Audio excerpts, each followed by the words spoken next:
Virpur Ambika society પાસે ડમ્પરે bike પાછળથી ટક્કર મારતા બાઇક પર પાછળ બેઠેલા વૃદ્ધનું મોત, અન્ય બેને નાના મોટી ઈજા.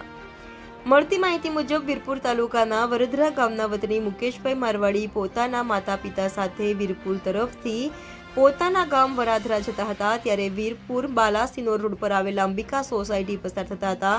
ત્યારે પોતાની two wheeler bike TVS Star GJ35D 0149 ને અજાણ્યા ડમ્પર પાછળથી ટક્કર મારતા બાઇકની પાછળ બેઠેલા વૃદ્ધ નામે બાબુભાઈ સાકળચંદ મારવાડી નીચે પટકાતા ઘટના સ્થળે મોત નીપજ્યું હતું અને અન્ય બેને નાની મોટી ઈજા પહોંચતા સારવાર અર્થે ખસેડવામાં આવ્યા હતા. અકસ્માતની જાણ થતાં વીરપુર પોલીસ ઘટના સ્થળે દોડી આવી હતી અને અકસ્માતનો ગુનો નોંધી હતી અને અજાણ્યા ડમ્પરને પકડી પાડવા ચક્રો ગતિમાન કર્યા હતા અને મૃતક બાબુભાઈ મારવાડીને પોસ્ટમોર્ટમ અર્થે વીરપુર ગંગાબેન હોસ્પિટલમાં લઈ જવામાં આવ્યા હતા.